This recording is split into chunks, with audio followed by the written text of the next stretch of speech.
Know your worth.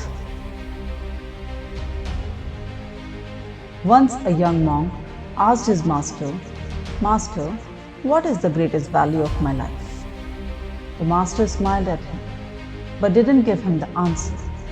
Instead, he told the young monk to go on a little journey. "Before I give you the answer, I want you to complete a mission. Go outside to the garden and find a large stone. Take the stone down to 3 different places of your choice. If someone asks you for the price of the stone, stay silent and instead just stretch out 2 fingers in response. If someone offers you money for it, don't sell the stone and move forward. At the end, bring it back to me and I will tell you the answer to your question." The little monk sat up early the next morning and carried the large stone to the market to sell.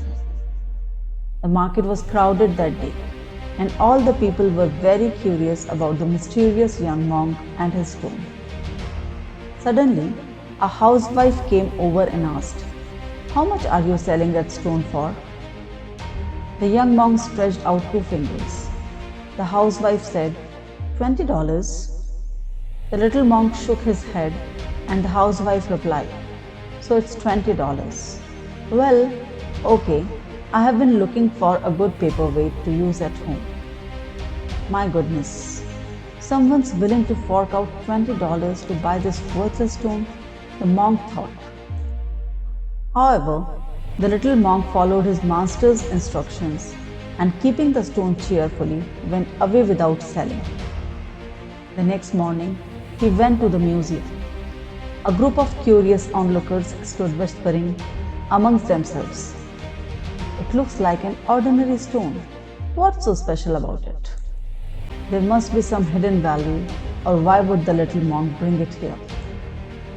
At this moment, a person sprang out from the crowd and shouted out to the little monk asking, "Little monk, how much are you selling this stone for?" Once again, the little monk didn't say anything and just showed him 2 fingers. The man said, $200. The little monk shook his head and the man replied, "Of course, $2,000 then. I will carve this stone into a statue and make it a work of art." Upon hearing the offer, the little monk was taken aback. Almost giddy from excitement, the little monk remembered his master's instructions and rushed back to the monastery before anyone could say another word. So the next morning of the 3rd day, the little monk brought his stone to the art collector's store.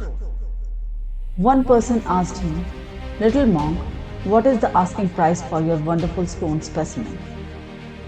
As before, the little monk stretched out 2 of his fingers without replying. 20,000? Another man asked. Completely stunned, the little monk blurted out a garbled reply before covering his now wide open mouth in a fluster. Thinking that he had angered the little monk with a low ball price, the man immediately corrected himself. "Oh, no, I meant to say 200,000 then. Wait."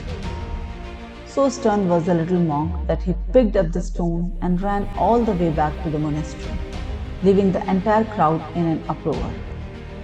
Panting excitedly, he described his experience at the art collector. Master, we are rich.